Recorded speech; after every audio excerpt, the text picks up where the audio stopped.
Started here. My name is Paul Geyer, and I will be the presenter today for this PDH source webinar and introduction to fire protection engineering for buildings. I want to place some emphasis on one or two words in that title. First of all, the word introduction, because that's what this is. This webinar is not targeted at engineers that have been dealing with fire protection systems for many decades, and you're looking for a real nitty-gritty, detailed technical discussion. That's not what this is. This is intended for all of the members of the building design team.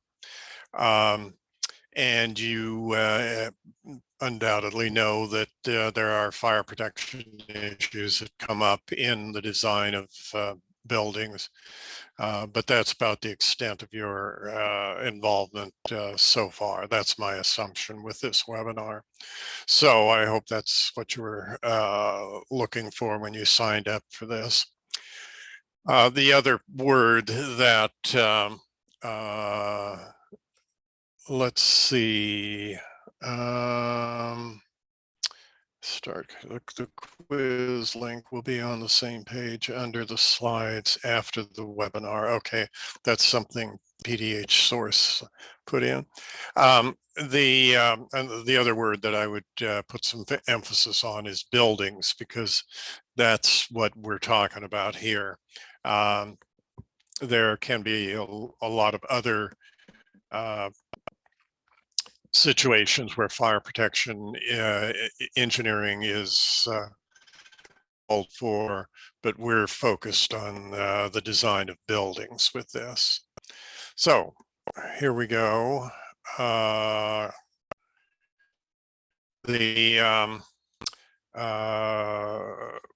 I'll be talking about today is I'll be talking about some materials and design features that you may be called upon to incorporate into your buildings.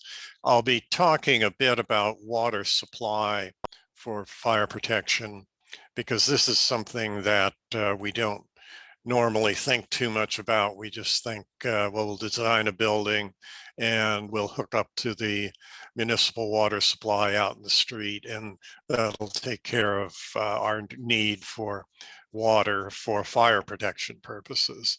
But that's not always the case. So I'll talk a little bit about how we address the water supply issue. I'll talk a bit about the fire extinguishing systems, fire alarm systems, special occupancies and hazards. And one other housekeeping item. The way the webinars move forward here is I press on with the presentation and the discussion for 50 minutes, and then we take a 10-minute break so people can check their emails and do things like that. Come back, do another 50 minutes, 10 minutes, 50 minutes, 10 minutes. This is just a 2 PDH or 2-hour webinar, so I'll just be going through that cycle 2 times. This is, of course, an interactive webinar, and questions and comments are welcome. We've got 2 ways to communicate. One is that you can just speak right up on the audio stream and I'll respond. The other is to use the little chat box and type in your question. And I'll try to keep an eye on that as we move along. And occasionally, not very often, but occasionally, we might have audio difficulties, feedback or echoes, things like that. If that happens, I may need to mute one or more of your audio streams to get rid of that annoyance. But right now, everything sounds good. So my guess would be that we won't have any problems with the audio. And the Now,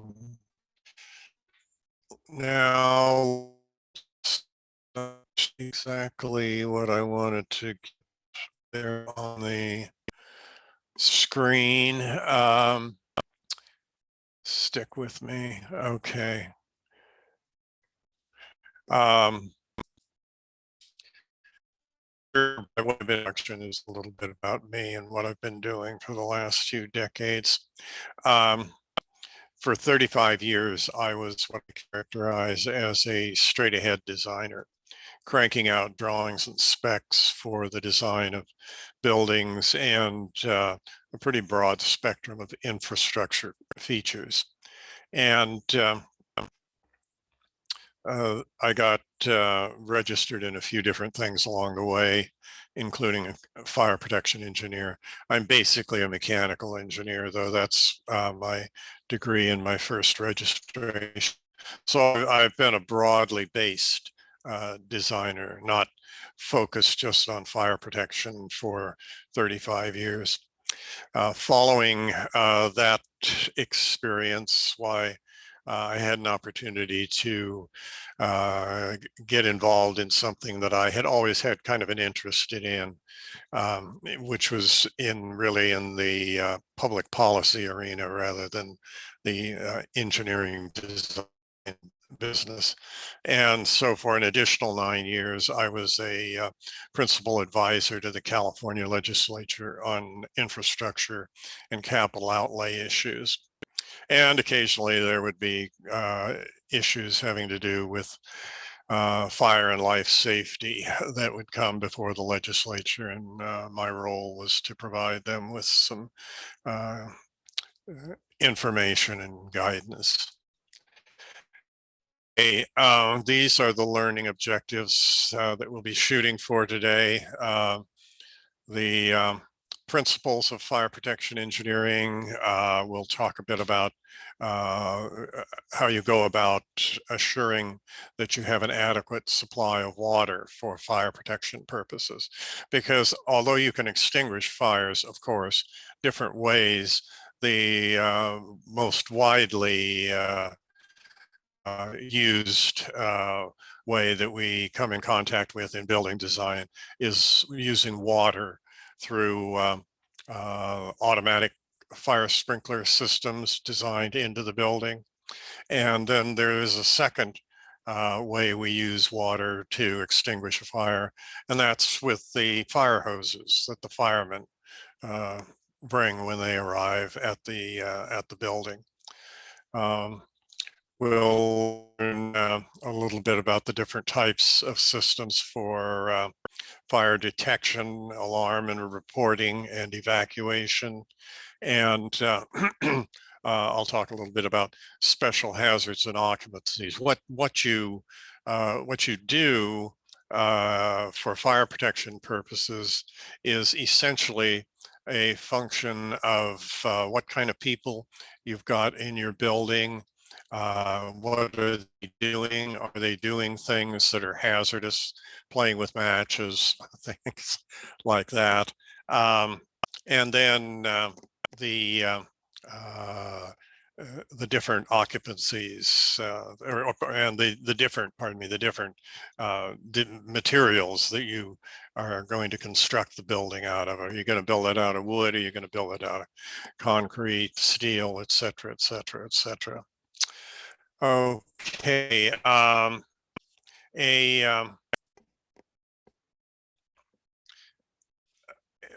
An opening remark I always like to make is that fire protection engineering is almost exclusively code and regulation driven. When you've got a given situation in a building, certain types of occupants, certain materials that you're using to build the building, et cetera, et cetera.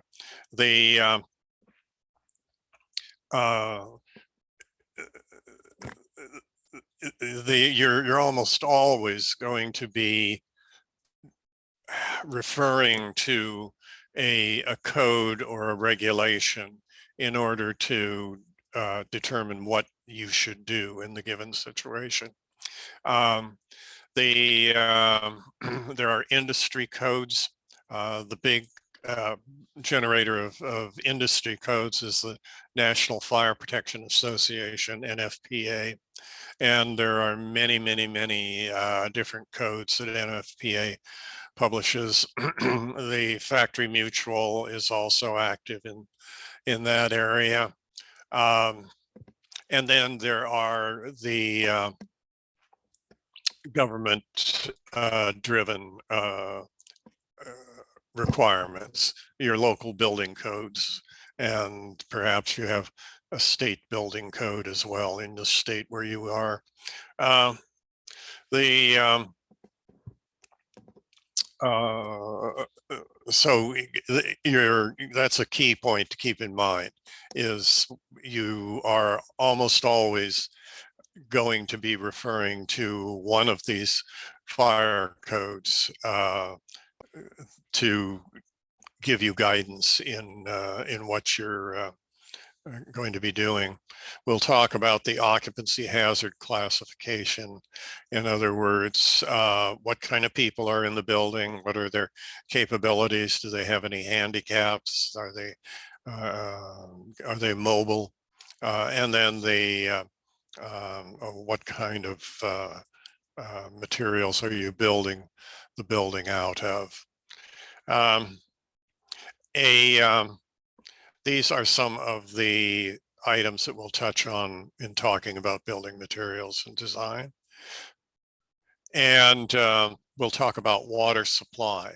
How do you determine how much water you need to have available for a building that is required by code to have an automatic sprinkler system? And on the other hand, how much water do you need to have available if your building is not required by code to have an automatic sprinkler system?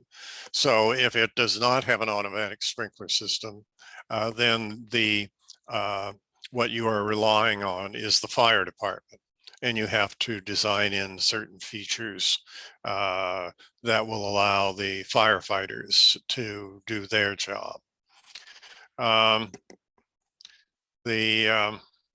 So water supply is something that we'll focus on. We'll talk a little bit about the extinguishing systems. Now, again, the most common one encountered with buildings and a lot of other infrastructure features is an automatic water sprinkler system.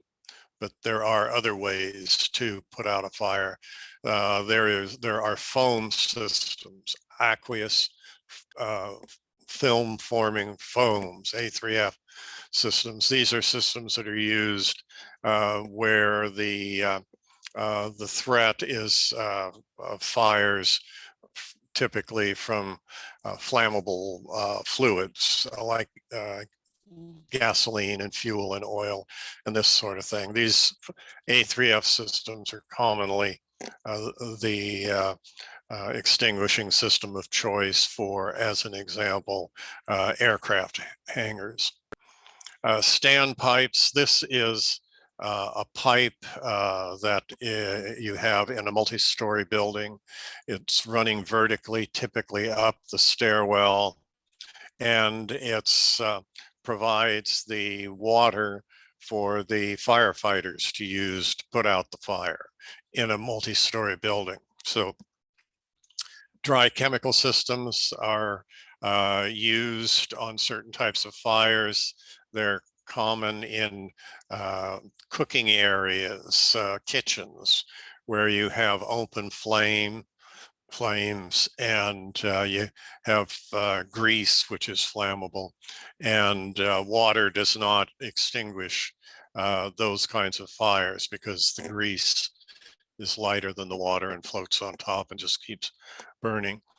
Carbon dioxide systems extinguish fire by depriving it of oxygen to burn, and they're good for fires, for instance, in transformer vaults and things like that, but you can't use them. You don't want to use them in spaces where people will be routinely in the space. And the reason is simply is that, of course, people need oxygen for breathing.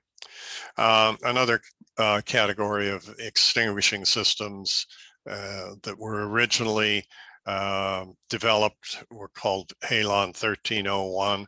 This was a chemical gas, and it was driven by the demands of the computer age and computer rooms and communication rooms where you have a lot of expensive electronic equipment, and as an example, if you get a fire started in a computer room and it starts in a wastebasket, you don't want to open up a bunch of water sprinkler heads and spray water all over the place because you ruin your computer equipment. So these chemical systems were developed to, what they do is they reduce the oxygen in the air in the room to a level where the flame is extinguished, but it doesn't reduce it such that the people cannot continue to breathe as they are getting out of the space. So the first one of these that was developed was called Halon 1301. It was, after a decade or two, was determined to be an environmentally undesirable thing to have getting into the atmosphere. And so Halon 1301 systems are, by and large, don't exist anymore. And they're, if they do still exist in some older buildings, they probably will be replaced at some time in the future. And they're replaced with similar chemical gas systems called clean agent systems. So these are the ways to extinguish a fire: automatic water sprinkler systems, A3F foam system you'd use in a space where, like an aircraft hangar, where you've got airplanes in there and their tanks are full of gas, and that's very hazardous. The standpipe, which is providing the water for the firefighters to use in a multi-story building. Typically I'll be talking or using as an example multi-story buildings that because they have the most interesting design issues. Okay, fire alarm system. This does three things.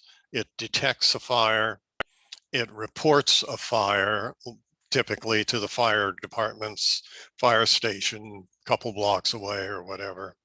And this is all done automatically. And it sounds an evacuation alarm, a local evacuation alarm. Tells the people there's a fire that's started in the building, get out of the building. The special occupancies and hazards, there are many, many, many of them that are defined in the codes, the NFPA codes and the International Code Council codes.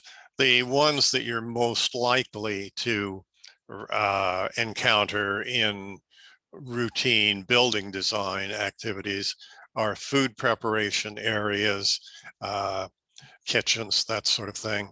Medical facilities have very special fire protection needs, and the driver there is that the people that are a significant number of the people that are in the building, in the medical facility, the hospital, whatever it is, they are many of them physically impaired. They can't get out of bed and run out of the building. And there's a certain approach that is kind of fundamental to medical facilities, and that's an area of refuge, which we'll talk about a little bit more. Detention facilities, jails and prisons, kind of similar to medical facilities in that you have occupants in the building that are, you might say, impaired because they're in cells. And in the event of a fire, you don't want to open up all the doors and have all of the occupants in the building run off and, run down the street. So you have to take an approach with detention facilities similar to the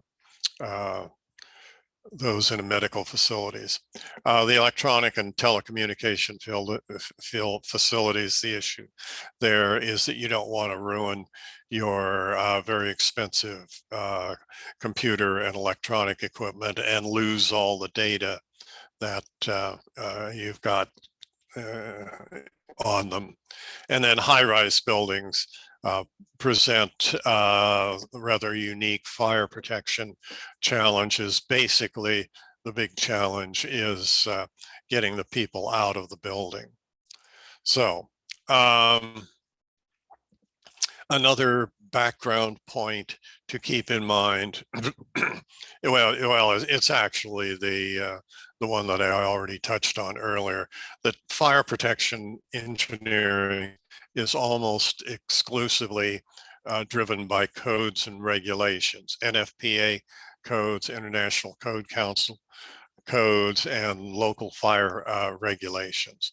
About the only place where in fire protection engineering where you use what you might say any traditional engineering tools is in the hydraulic design of automatic fire sprinkler systems.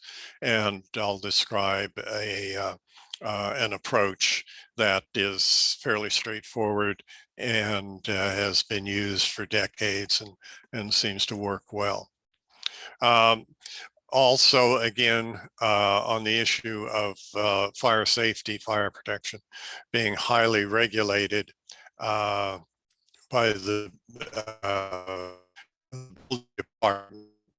So when you submit a set of plans to the building department, they're going to be reviewed by probably by engineers or engineering technicians who know quite a bit about building design and building safety, including fire and life safety. But in addition to the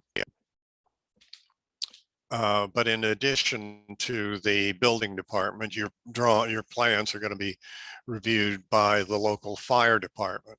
And here you need to keep in mind that the reviewers in the fire department typically are not engineers or trained engineering technicians.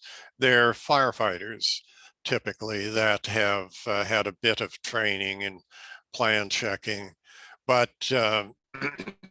they are not they're not trained engineers. So the point is that when you need to tell your story of what you are going to do in design and construction of your building, you need to make it clear and easy for the fire department plan checkers to follow your thinking and understand what you're doing and why you're doing it. And another point to keep in mind is, as far as this webinar is concerned, this is just an introductory overview. This is not a design manual or anything like that. So although you can, I believe, get a copy of these PowerPoints from PDH source, they're just for illustration purposes, and they're not a fire protection engineering design manual. Okay, so you've got a building that you got to design, and you need to start out as far as fire protection engineering is concerned with a design analysis, just like you have to uh, start your structural design with a structural design analysis, or for the air conditioning system and HVAC uh, design analysis. So this figure one here kind of gives you an illustration of what the design analysis should contain. And this is kind of the table of contents for your design drawings that will guide your uh, building department plan checkers and your fire department plan checkers through your thinking in the design of the building. So you start out explaining what uh, uh, the codes require for your type of building as far as the materials of construction, heights, areas, limitations, et cetera, et cetera. The classification of the occupancy as defined by the current code, whichever one you're using at the moment, and any other applicable codes that you have been using, and you enunciate this all for the plan checkers. The one of the important codes that you will be referring to frequently is NFPA 101, which is the life safety code.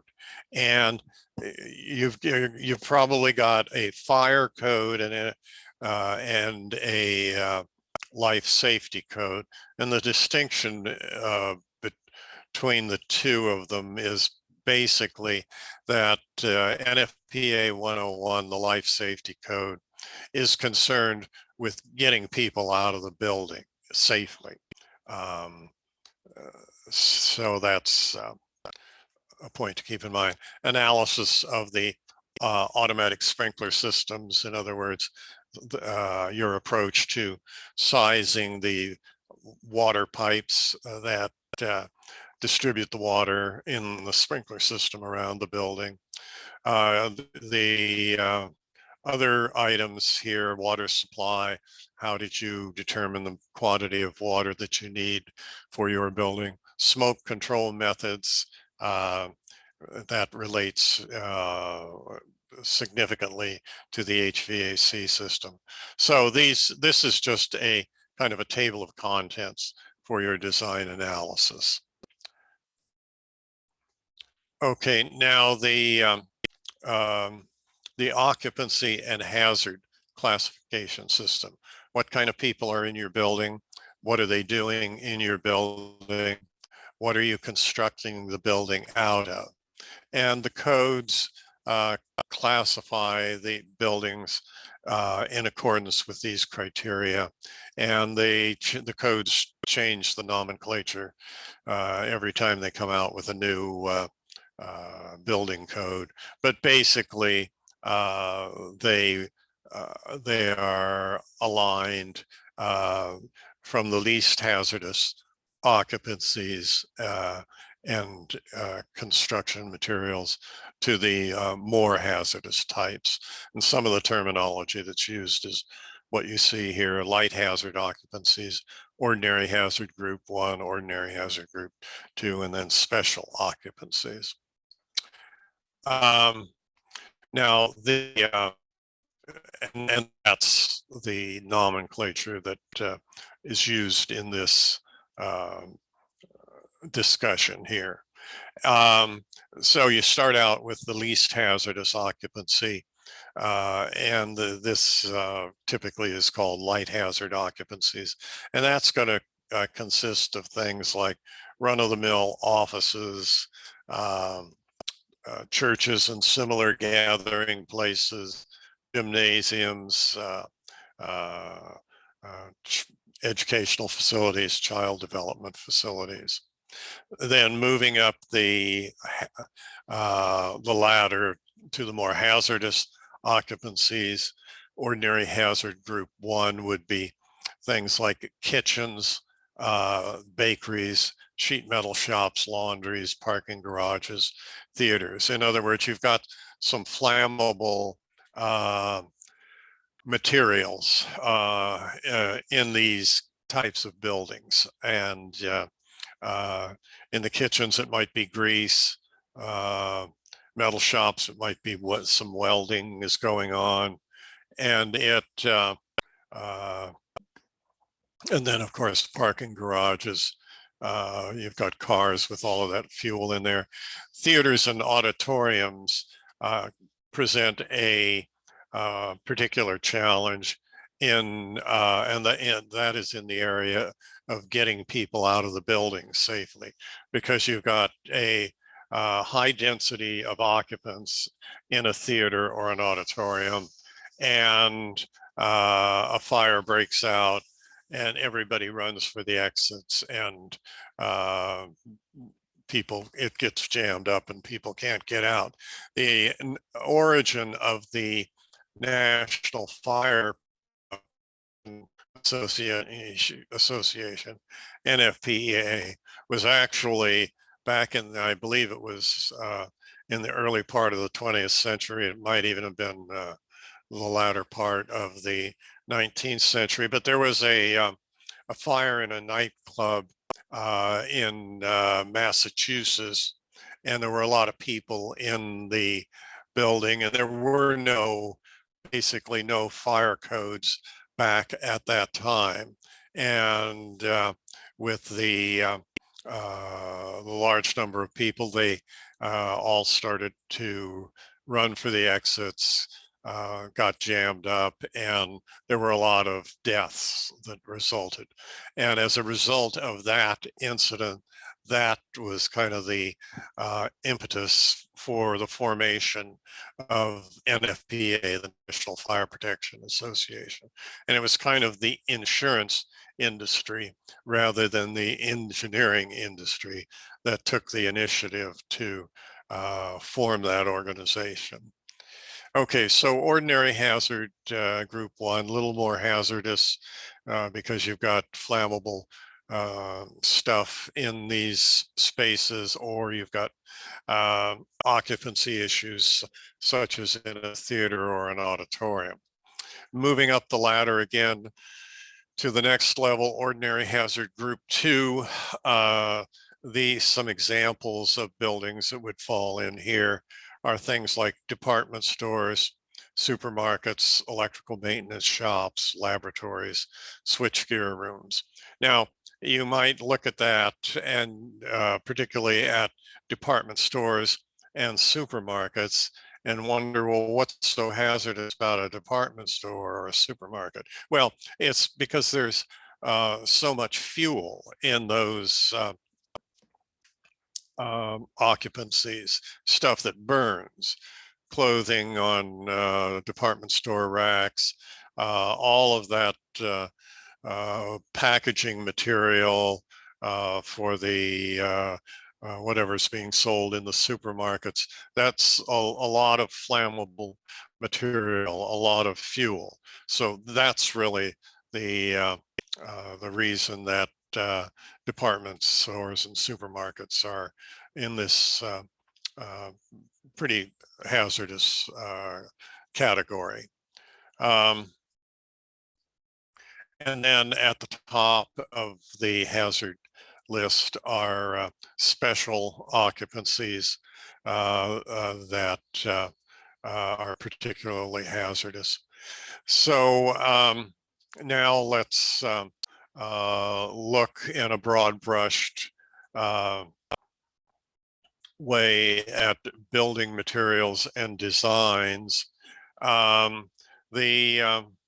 There is fortunately, I've got a leaf blower going outside my window here. And a concept is that of fire areas. There's a a table a little further on here. I'm going to get to it in a moment. I apologize if these leaf blowers outside my window here are fouling up the audio. They'll be gone in a minute or two. Um, the Here's another point, by the way, as far as the uh, uh, buildings are concerned. The issue, a basic criteria, is separation between buildings. How close is your building to other buildings nearby? Uh, the One of the important considerations as far as separation of buildings is to avoid allowing the fire to leap from the building that it breaks out in over to an adjacent building or some other building. And so the codes will specify how far your building needs to be away from other buildings, or if you're in a very dense urban area, if your building is right up adjacent to the wall of the next building, then there are certain features that you need to design into the building to prevent a fire in your building leaping over to the building next door. And one of the things that is done commonly is, as an example, up on the roof. And the roof is a very important barrier that's constructed in a building. And that's because the vector of the fire, when a fire is burning, it's straight up. That's the way the flames go. And so the roof of a building is being subjected to all of that flame that's rising directly towards it. And if the roof burns through, then these thermal currents are set up, and burning debris is blown out through the top of your building. This was kind of the issue that uh, the people in the building design business became acutely aware of from the well-known Chicago fire, when Mrs. O'Leary's cow kicked over a lantern or something like that, and the fire codes didn't control how close or how dense the buildings were, and the flames jumped from building to building, and you had a lot of fire. So the codes will specify, mandate fire resistive construction, typically for your roof. And probably if you're close to other buildings, the codes will require the construction of parapet walls around all around your building, so that if a fire breaks out of the roof of your building, the burning debris is contained on the roof of your building. And so that's an important consideration. Now, fire areas, this is um, is a design tool, and we'll hang on just a sec here.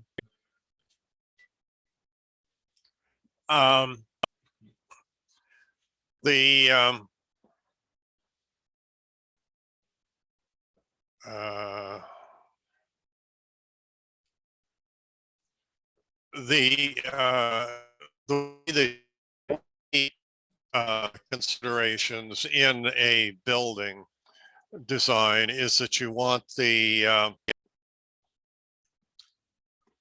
Let me hang on just a minute. Let me see if I can get rid of these leaf blowers outside. Yeah, okay. The one of the key considerations in fire protection engineering is you want to contain the fire to the location where it breaks out. Uh,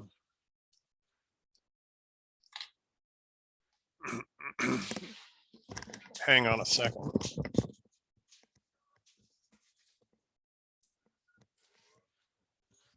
Hey, I'm on my computer. Can you take these or away? Can you finish up here? I'm on the computer and the leaf blowers. That's okay. But so a little bit low. Yeah, loud. So finish up real quick. Okay. Rapido. Okay, rapido.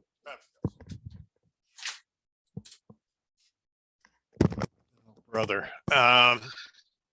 Okay, now a key concept is in fire protection engineering is that you want to um, keep the fire from spreading to other parts of the building. You want to confine it to wherever it breaks out. And it's you do that by constructing barriers, and the barriers are just walls and ceiling and floors. And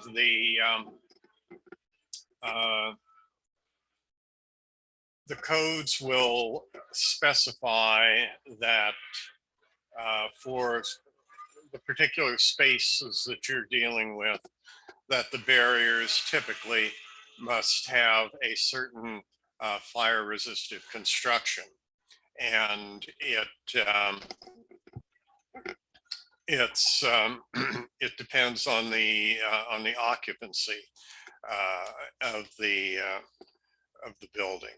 And the way the industry is developed is that barrier construction schemes are assigned a fire resistive rating.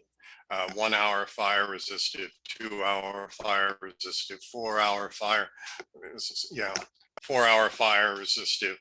And depending upon the occupancy, what the people are doing. And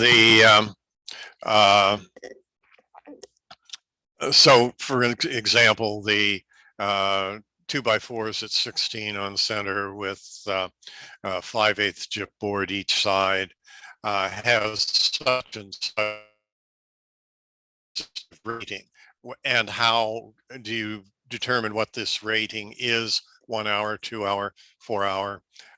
It's by test, by field or laboratory test. So the chipboard manufacturers want to market their chipboard, and so they want to develop these different design schemes for barriers, 2x4 at 16, metal studs, etc.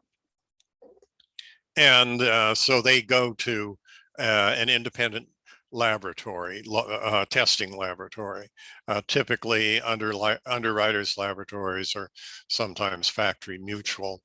And they hire them to conduct a test, to take this barrier and subject it to a standardized fire. And as a result of that fire test, the testing laboratory says, okay, 2x4s, steel studs at 16 on center with 2 layers, 5/8 both side, has such and such a fire resistive rating, a 1 hour, 2 hour, 3 hour, whatever.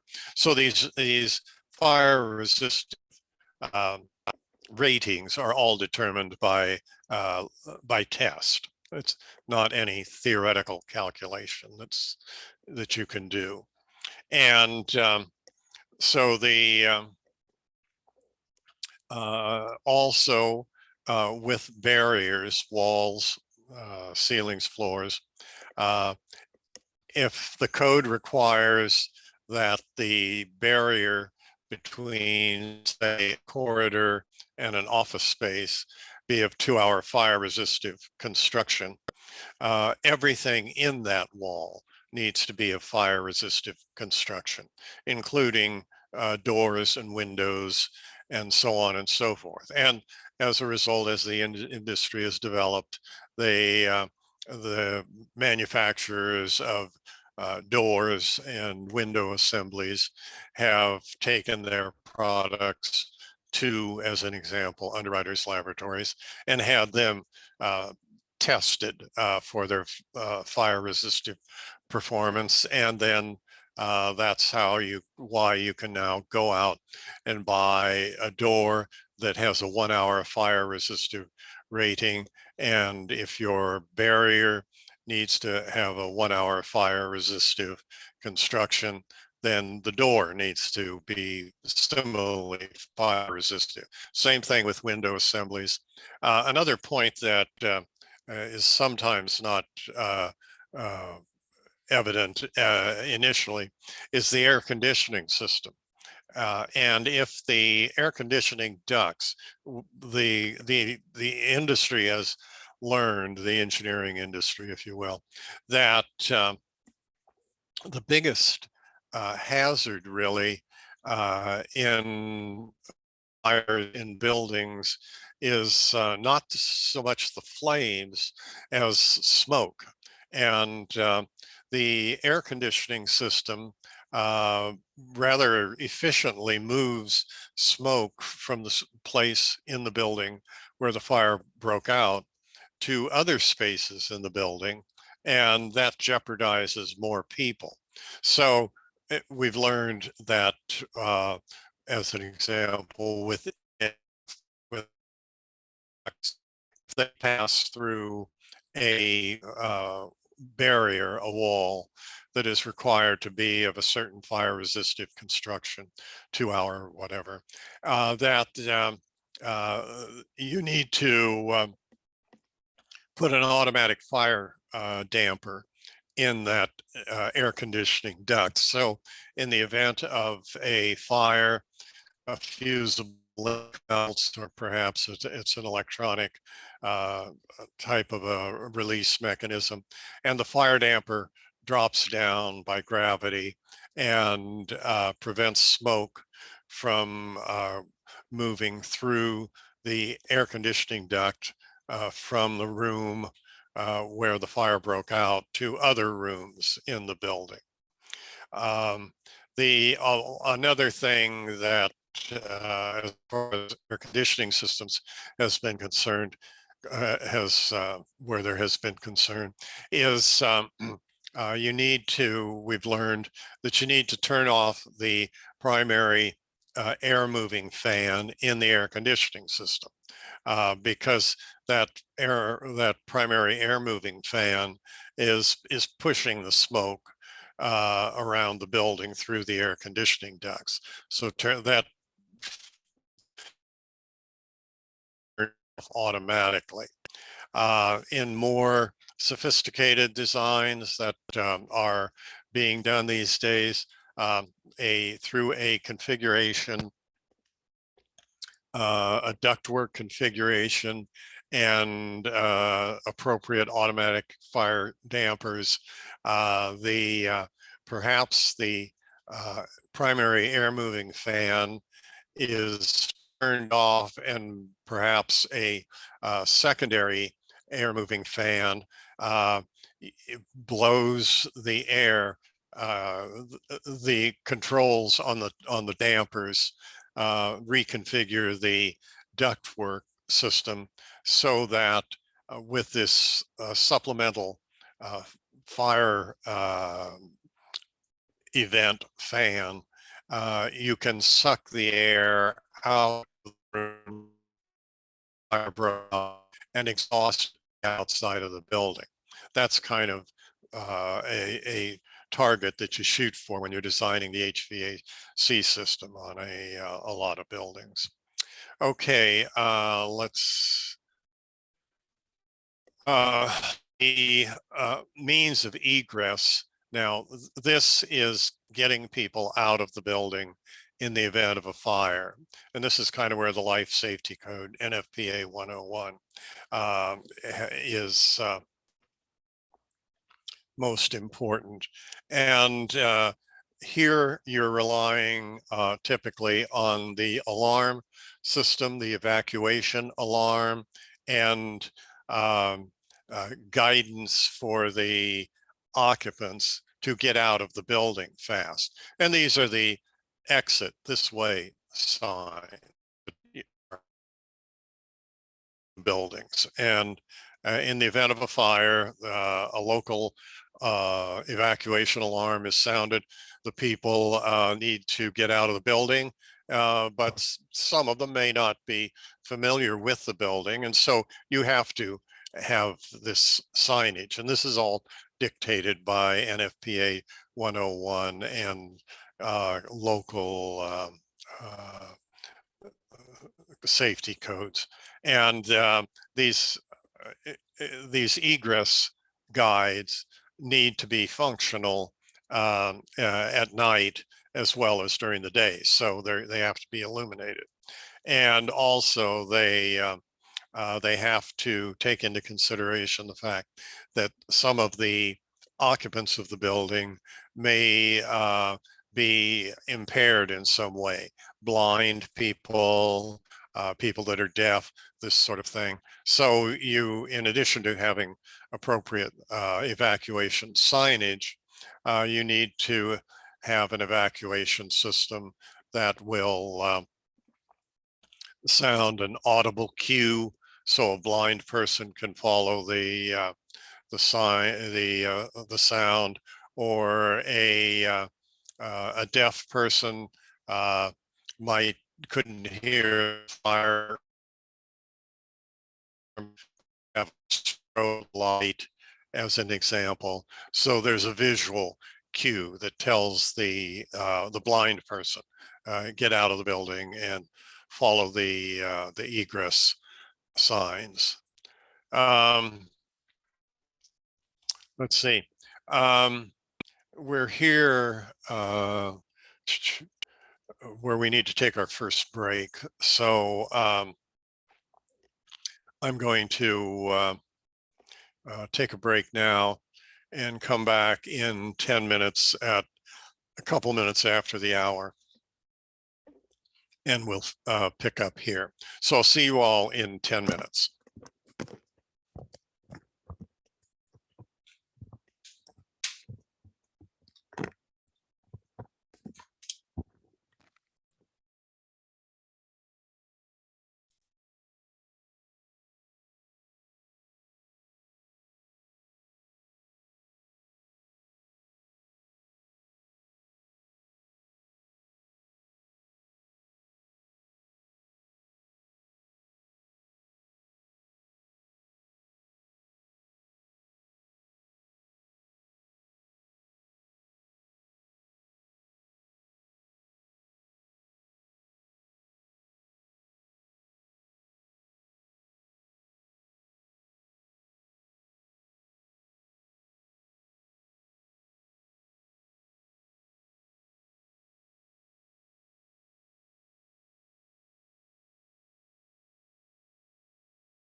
Okay, this is Paul Geyer, and I'm back. um, Wall finishes. Continuing here to talk about issues with building materials and the design of the building. Um, from a fire protection perspective, the finish materials that you use in the building.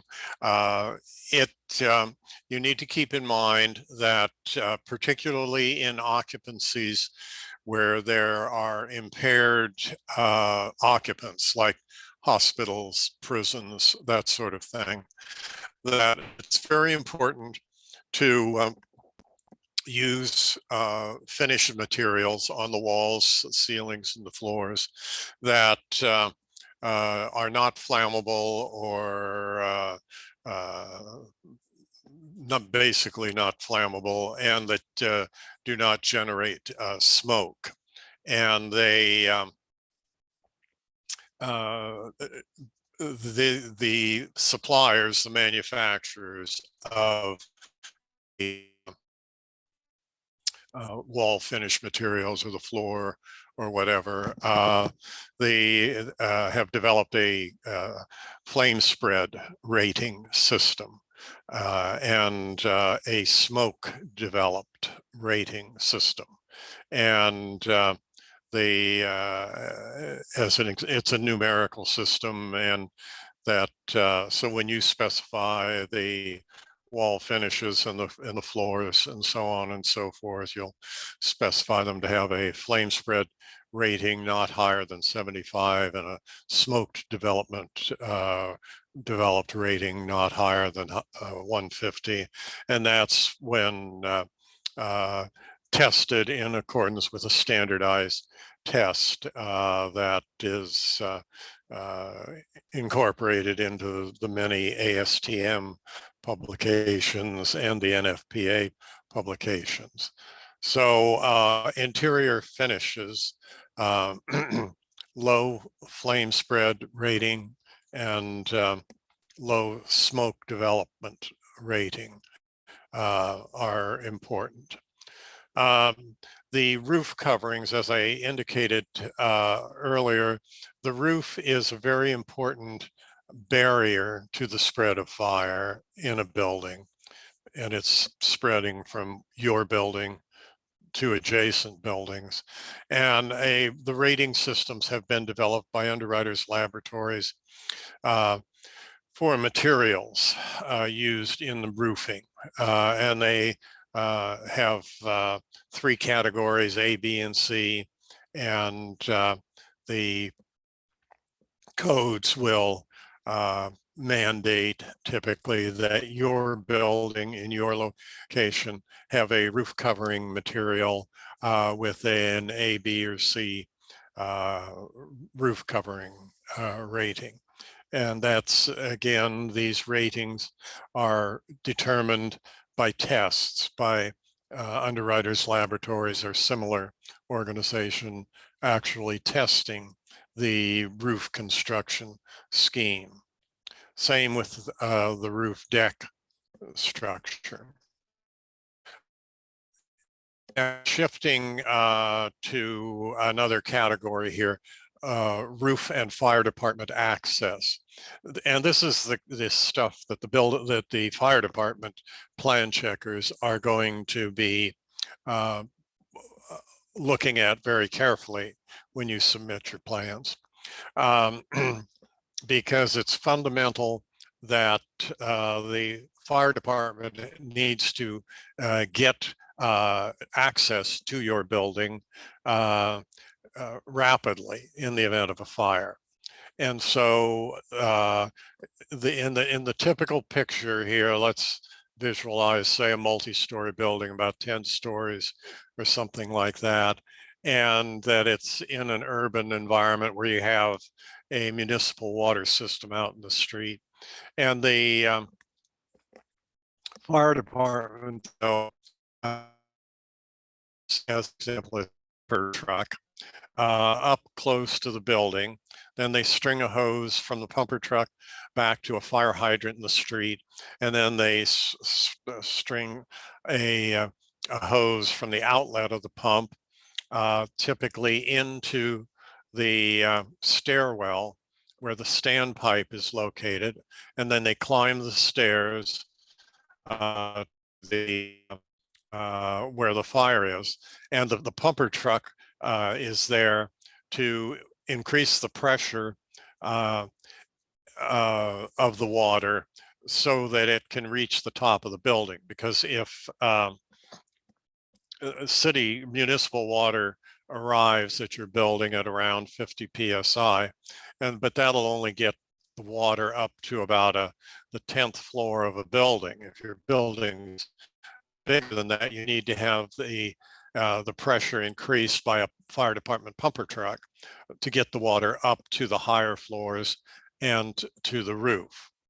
And as I say, the fire department needs to be able to get their truck typically to the door that is down at the first floor, and it is the exit from the stairwell, and it's also the entrance for the firefighters. Another part of this picture of the firemen showing up to put out the fire is a fire control panel. If you have a multi-story building, there needs to be a way to tell the fire department immediately what floor the fire is on. And this is done with a control panel, typically located just outside of the exit door from the stairwell or inside the stairwell. So the firefighters arrive, they enter the stairwell, look at the fire control panel, see that it's on the 7th floor. They go up to the 7th floor, and all of the other floors are tees off of the standpipe so that the firefighters can connect their hoses at that floor level and use their hoses to fight the fire on that floor. Fire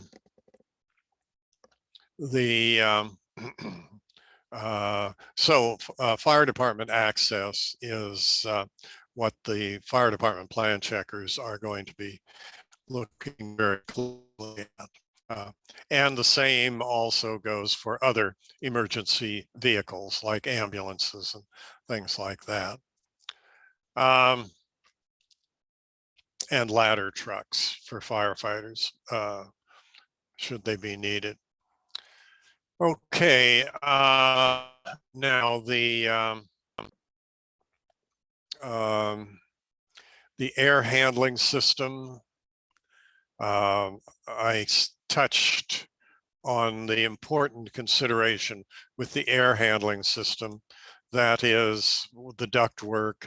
If it passes through a fire-rated barrier wall, there needs to be a fire damper of appropriate fire-resistive construction that closes automatically and prevents the smoke from moving through the ductwork from the place in the building where the fire breaks out to other places in the building. In a lot of office design that is around, there is no return duct system on the HVAC system, but a return plenum is used. That is just the empty space between the floors, floor deck, and the drop-down ceiling in the space where the fire breaks out. And that can be used as a return duct or return plenum for an HVAC system. However, from a fire protection standpoint, then that means that in that plenum, you cannot use materials like plastics and things like that. for plastic pipes and ducts and insulation wiring and this sort of thing, because they could catch on fire and generate smoke, which is hazardous. Okay, now let's see, where are we time-wise here? Okay, yeah, let's now look at water supply. How much water do you need for your building?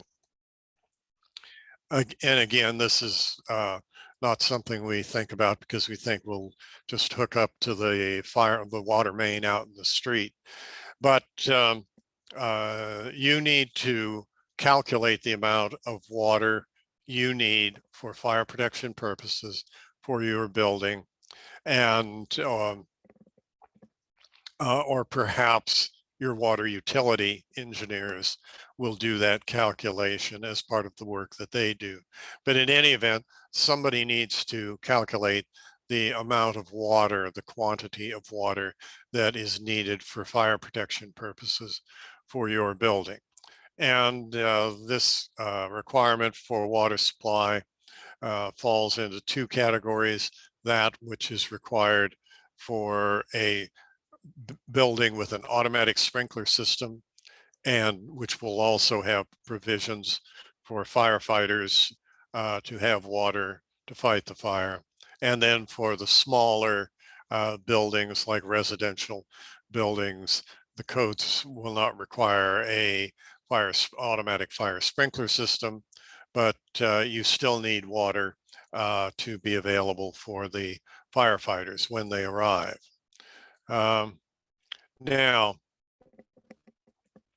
the there has been a system developed. Let's get to this. Begins to make it a little clearer, I think. This system that I'm using for illustration purposes here is that which has been developed by the federal government, primarily the Army Corps of Engineers and the Naval Facilities Engineering Command, both of which are extremely experienced designers of buildings all over the United States and all over the world, actually.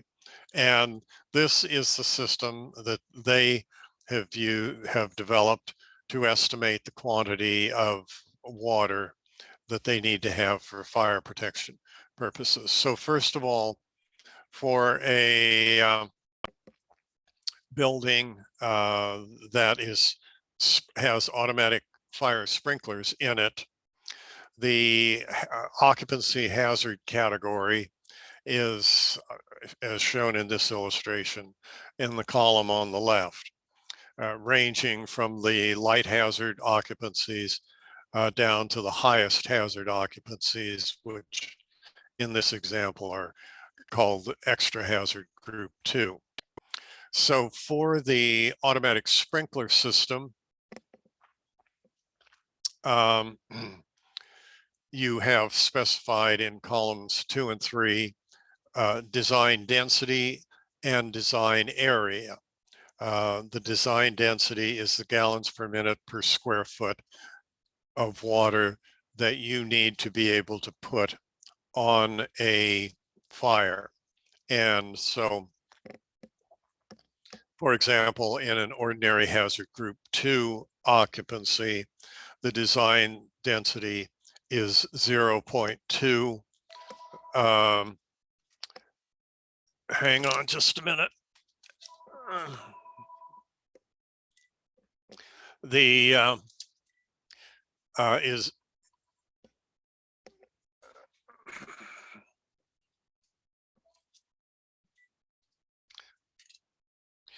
the design density is 0.2 gallons per minute per square foot of fire area. And what is that design fire area? It's 3,000 square feet. And you see that, so with light hazard occupancies, the design density is 0.1 GPM per square foot, ranging up to the extra hazard group 2 occupancies, where the design density is 0.40. That seems logical. More hazardous occupancy, more water you need to put on the fire. But the third column from the left is the design area. This is an assumption that you make as to how big the area of the fire is. And you see that it's in this system, it's 3,000 square feet.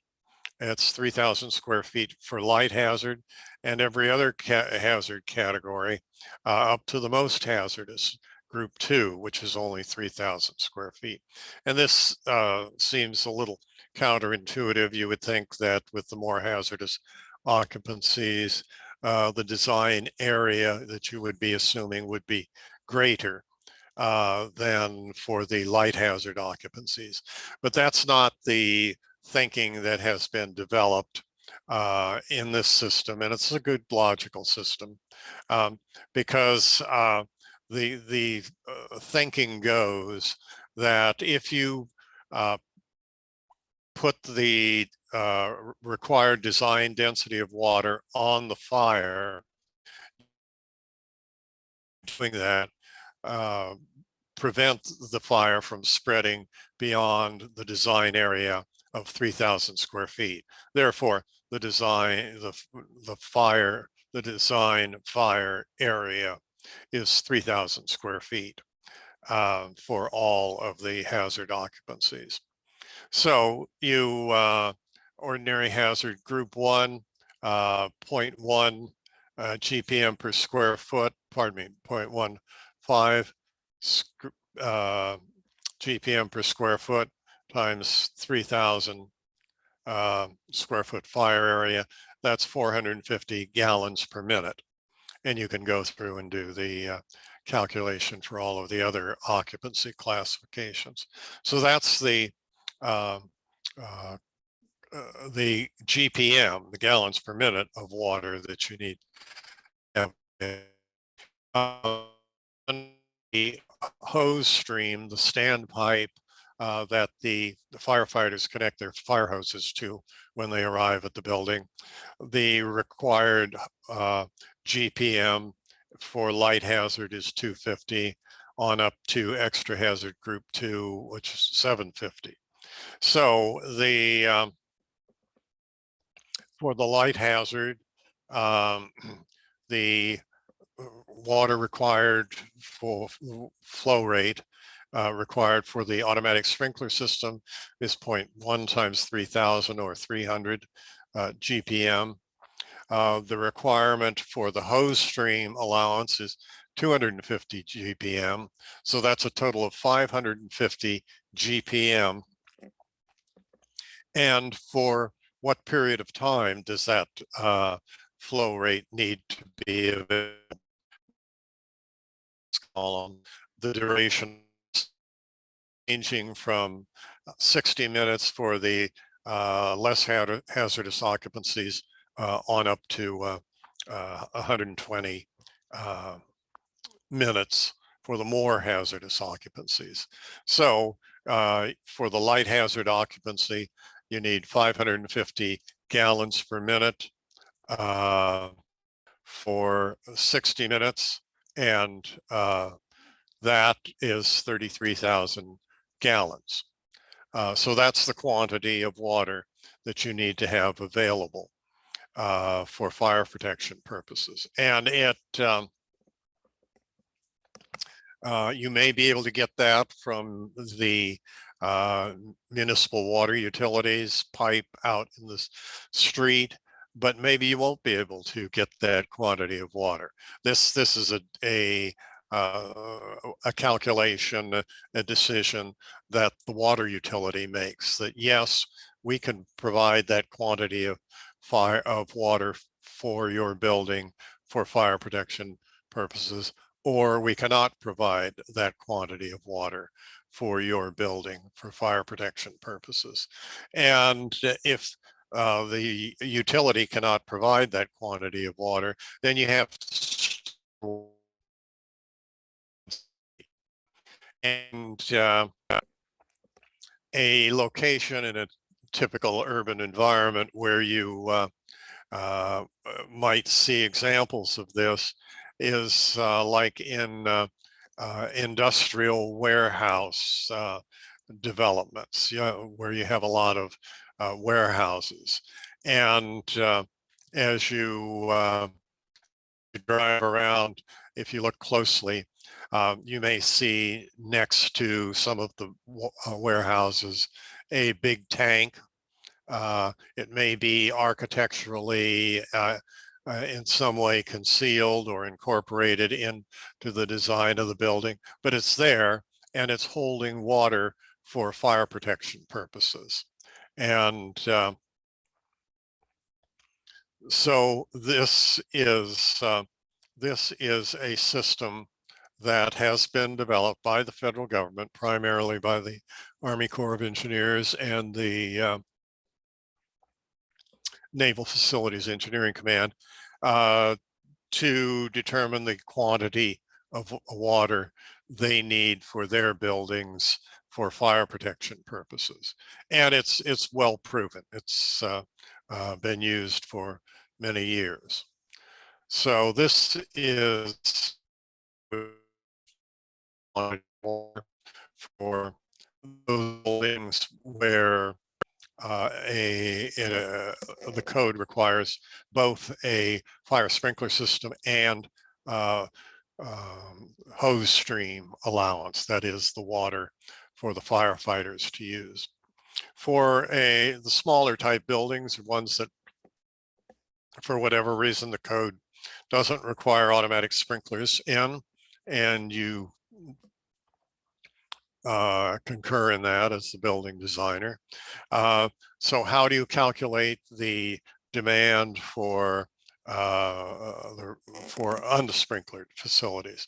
Well, the federal government, again, the Corps of Engineers and the Naval Facilities Engineering Command, have developed a methodology for calculating that quantity for fire protection purposes for buildings where the code does not require that it have an automatic fire sprinkler system.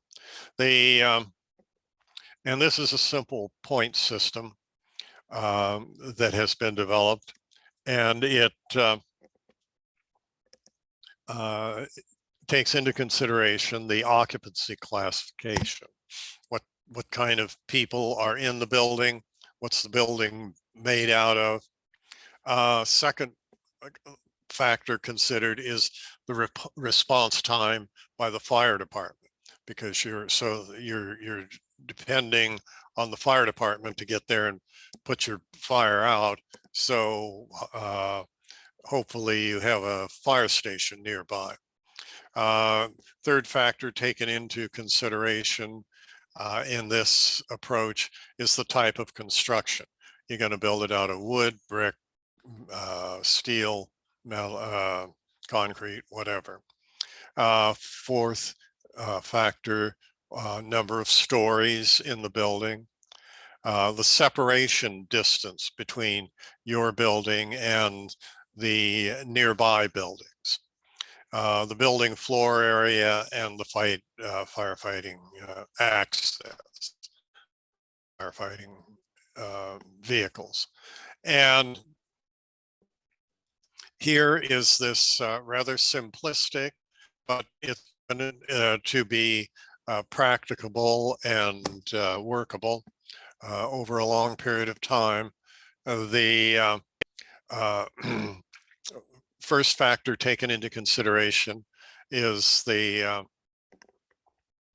response time by the fire department, and a simple point system is used in rating your building. If the fire station is less than 2 miles from your building, then your building is given a 2 points in this point system. If the fire station is more than 2 miles away, then your building receives 3 points. And obviously that's simplistic, but it has proven to be practicable. The type of construction of the building, you're going to make it out of wood, concrete, brick, metal, whatever. So the building construction types using the International Building Codes, systems types 1 through are awarded to your building based on the category of type of construction into which your building falls. The third factor taken into account is the number of stories. If your building is 1 story, your building gets 1 point. If your building is 2 or more stories, your building gets 2 points.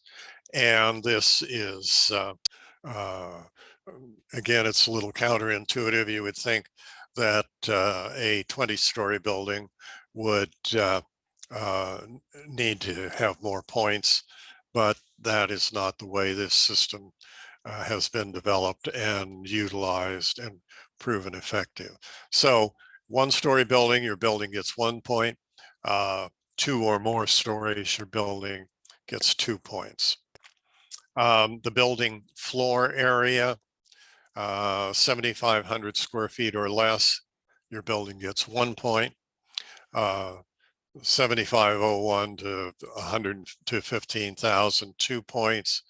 15,001 to 25,000 square feet, 3 points, and so on and so forth. So the greater the floor area of your building, the more points your building is awarded, if you will, in this system. Separation distances between your building and nearby building or buildings. If it's more than 60 feet separation, your building gets 1 point. If it is 21 to 59 feet, your building gets 2 points. And if it's less than 20 feet to the nearest building, your building gets 4 points. The next factor is the maximum hose layout. This is from the fire hydrant in the street to typically a pumper truck from the fire department right at the entrance to your building stairwell. And then vertically up through the stairwell might take place. If that hose layout and this is calculated only for the first 3 stories in the building. If the hose layout is 180 feet or less, you get 1 point, and greater distances you see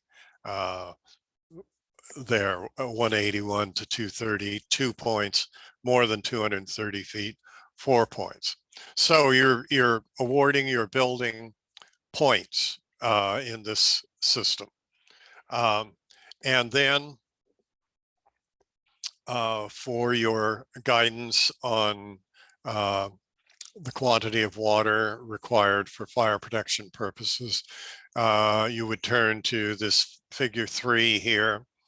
On the left column, you see the occupancy hazard classifications ranging from the light hazard on up to the most hazardous or extra hazard classifications. If your building got in that rating system between 6 and 10 points, then the fire flow requirement, gallons per minute, is in the second column from the left. If your building got 11 to 15 points, the GPM requirement is what's shown for 1125 for light hazard up to 3750 GPM or extra hazard. And if your building got more than 16 points in this rating system, then the GPM requirement is shown in the fourth column from the left, ranging from 1500 for light hazard on up to 5000 GPM for extra hazard occupancies. And for what period of time do these flow rates need to be maintained? That is given in the last three columns on the right. 6 to 10 points, light hazard, 60 minutes, 11 to 15 points, 90 minutes, greater than 16 points, 120 minutes. For the extra hazard building, the 6 to 10 points, 150 GPM, up to for greater than 16 points, 240 GPM. So your for a light hazard occupancy for a building, the with say 6 to 10 points awarded to your building, you need 750 GPM for the flow rate, and then that flow rate must be maintained for 60 minutes, or that's 45,000 GPM. And you go through and do all the rest of the arithmetic, and that gives you the quantity of water that you need for fire protection purposes for your building. And again, in the most straightforward system, why you'll be able to get that water from the water utilities domestic water line out in the street. But if you can't get the water there, then you can you're going to need to store the water on site.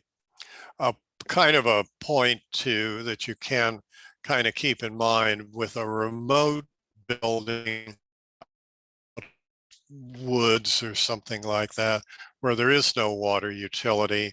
If you can find a natural body of water like a lake, or maybe a reliable flow in a stream or river, then you can use the stream or the river or the lake or whatever as your storage vessel for your fire protection water, and you just run a pipeline into the lake, and in the event of a fire you pump it out and use it for fire protection purposes. Another illustration here, again, one of a system developed by the Corps of Engineers and the Naval Facilities Engineering Command for non-building applications like a tank farm, petroleum oil lubricant storage. Very flammable. This is the system that has been developed by those agencies, rather simple one, based upon the diameter of the tank, 0 to 64 inches on up to 200 inches or greater. The fire flow rate for the 0 to 64 inch diameter tank is 500 GPM on up to 1500 GPM for a tank that is 200 inches or greater in diameter. And the duration for which that flow rate must be maintained is 240 minutes. So for say a 40-inch diameter tank, you require 500 GPM uh, for 240 minutes, and that's 120,000 gallons. So this is a system that the federal government uses for this type of non-building fire hazard or hazardous for fire protection at this type of a facility. And here is an extension of, and oh, and you might be saying, well, why are you only concerned with the diameter of the tank and not the depth or height of the tank? Well, the reason you're only concerned with the diameter of the tank is with these flammable fluids, they float on top, and only the top surface of the fluid, the flammable fluid, is burning. The fluid underneath is not burning. So it's the diameter. The only thing that is relevant is the diameter of the tank.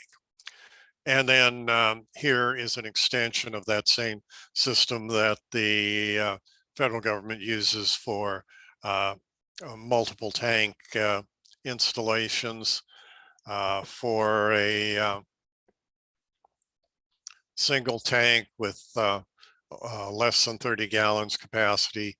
The fire flow rate required is 250 GPM for 240 minutes.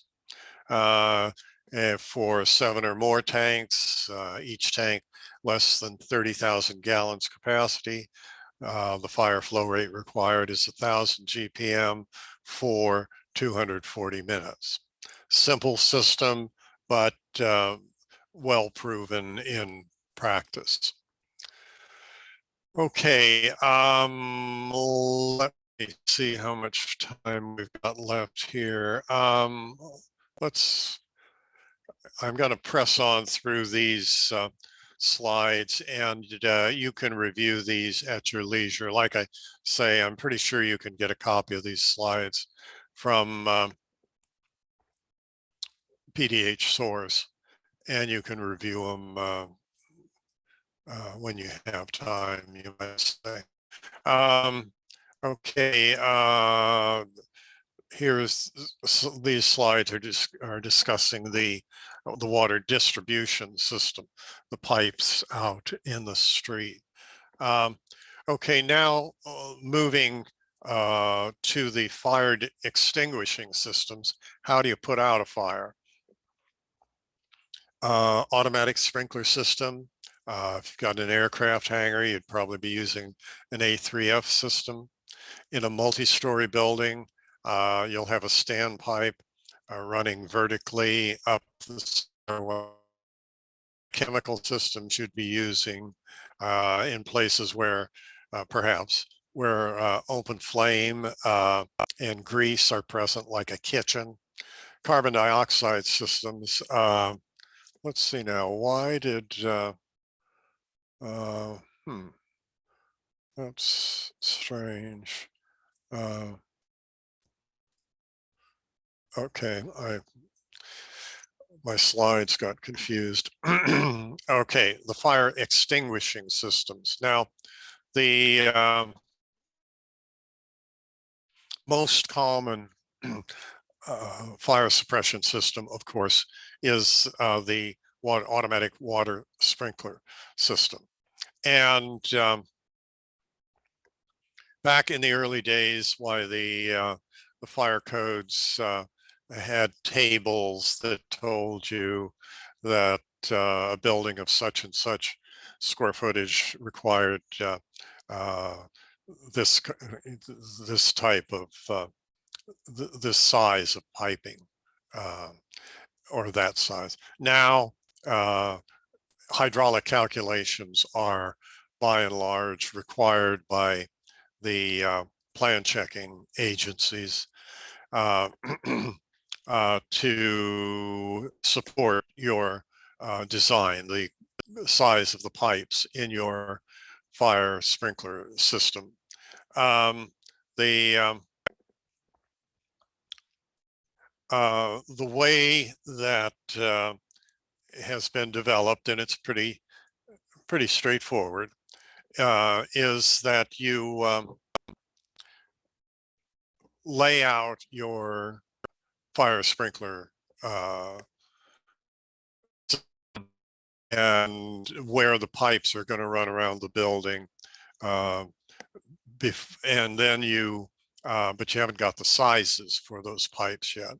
But you you measure, scale off the the length of the pipe and the branches, and then you convert that layout into equivalent linear feet of straight pipe.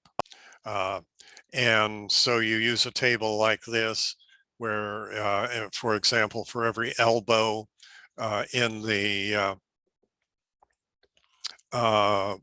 piping layout, a 90-degree elbow of 1.5 inch pipe converts to 7.4 feet of 1.5 inch pipe. And so you convert your layout into equivalent lengths of straight pipe. And then you go to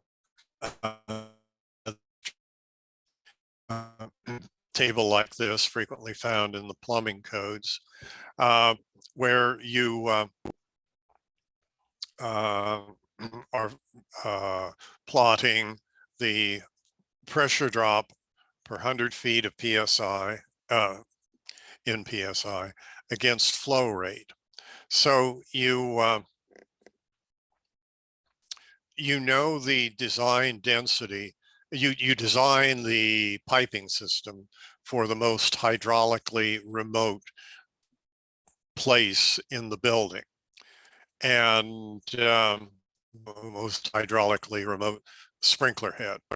And you know the quantity of water that you need to put on the fire, as we discussed earlier. And therefore, that means that you need to deliver that GPM of water to that most hydraulically remote head. And so you you know the GPM that needs to come out of that head, and the fire sprinkler manufacturers, they rate their heads, and they tell you in their catalog material that this head will put so many GPM on a fire of such and such square feet size if you provide it with water at such and such pressure, usually around 20 psi, something like that. So the water from the street, from the municipal utility, may be entering your building at around 50 psi, and you need to have at least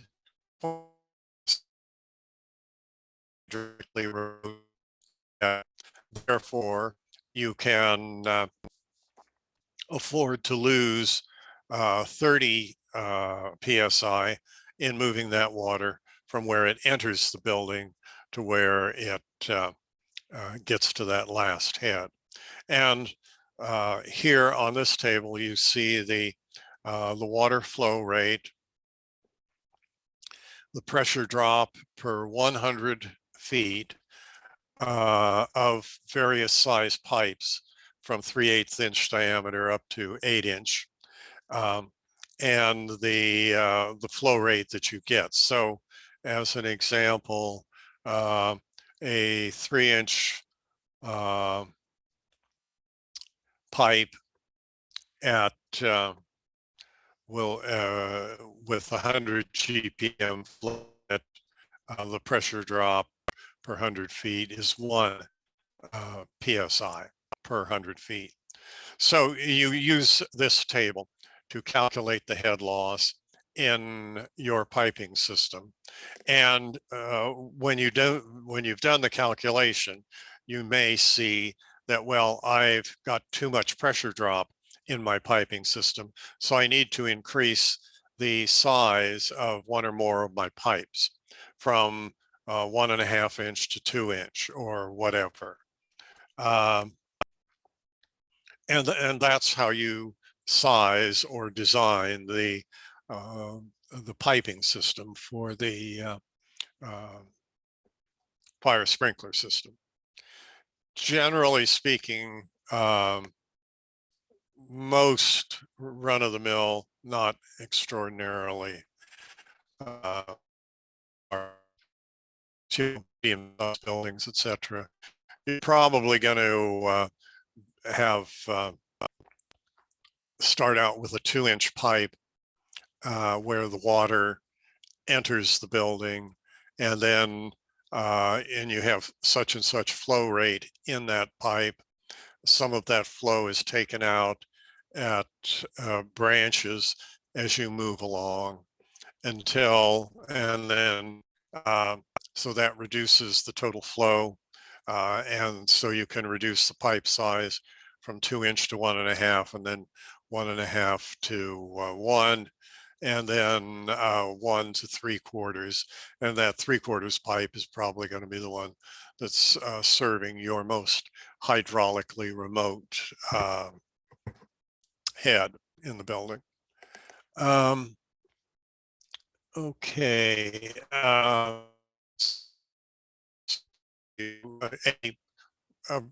perfectly rational, workable, and convenient method of calculating the head loss in your piping system. Now, here's a picture. I've talked about the stand pipe. In other words, in the stairwell, and usually in buildings, a simplistic picture, a point that you need to keep in mind: in the event a fire breaks out in a building, a person needs to have 2 ways to get out of the building. If the fire breaks out on his left and he can't get out of the building by going to the left, he can go to the right and get out of the building, and vice versa. That's why in a very simplistic, generic building configuration, you have, say, a multi-story building, and you have, say, a corridor on each floor leading to a stairwell, one stairwell at one end of the building, the other stairwell at the other end of the building. And you have a barriers of the appropriate fire resistive construction, separating say the corridors from the office space. And usually the fire rating of the corridors is going to be greater, because you want the corridors to remain functional as long as possible, so the people have as much time as possible to get out of the building. Okay, now in the stairwells, then you've got a standpipe or a riser rising vertically, and it can be a wet standpipe or a dry standpipe. A dry standpipe doesn't have any water in it until the fire department shows up and pressure has water in it all the time. And it's rising vertically in the stairwell, and then at each floor you have a connection like you see here, that supplies the water to the fire sprinklers on that floor. And also there would be a fire department connection fitting, so that the fire department can connect their hoses at this floor. But the connection to the automatic sprinkler system. You tee off of the riser.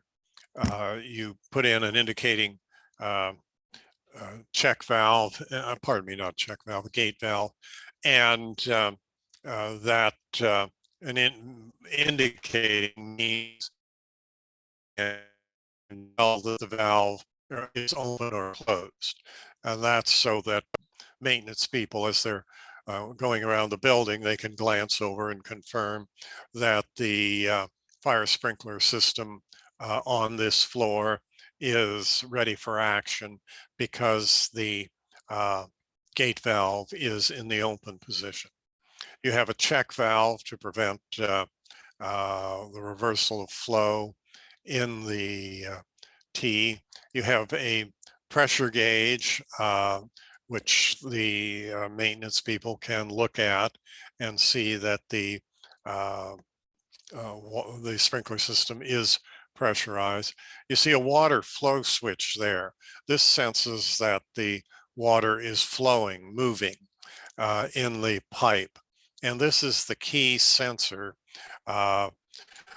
to fire alarm and uh, evacuation system. So if water starts flowing in the sprinkler line on a floor at a floor, the flow switch sends a signal to the fire department and to the uh, fire control panel that says, hey, there's water moving in the sprinkler system on the 8th floor, their floor. There must be a fire on the 8th floor. And so that water flow switch is a critical indicator. There's supplemental piping there to by manually opening and closing, test uh, the piping on this floor with a sight glass that would show that water is flowing. And then if you need to drain the sprinkler piping on this floor, there's a drain valve. Okay. Uh,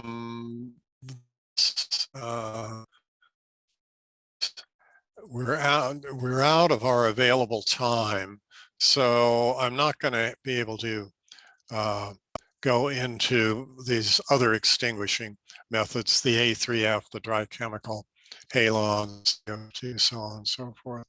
So um, I need to speed through these remaining slides. Again, you can get a copy of these slides and review them at your leisure. The fire alarms, fundamentally what the system does is it detects a fire, it reports the fire to the fire department, and it sounds a local evacuation alarm. Okay, that I didn't get a chance to get to these special occupancies that are common in run-of-the-mill buildings, food preparation areas, kitchens, medical facilities. You're dealing with impaired occupants, and they are the strategy there is to build in areas of refuge, typically in an elevator lobby with doors that automatically close in the event of a fire.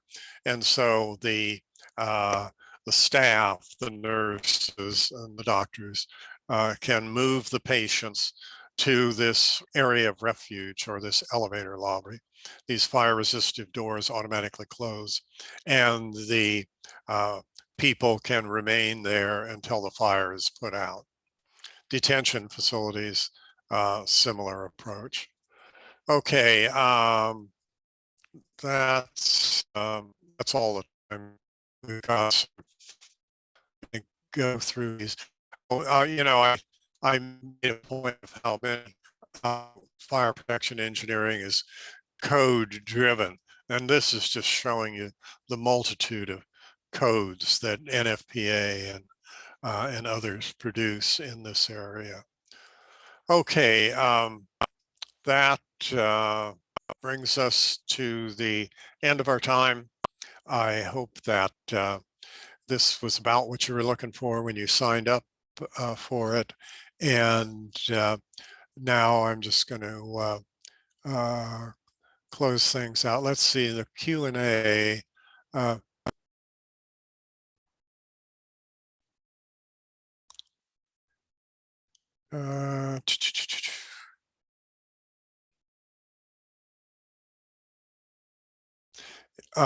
We don't have time. No, we really don't have time to more time. So I'm going to have to just bring things to kind of a conclusion here. So thank you very much for letting me chat with you, and I hope you all have a nice rest of the day. Thanks a lot. Bye.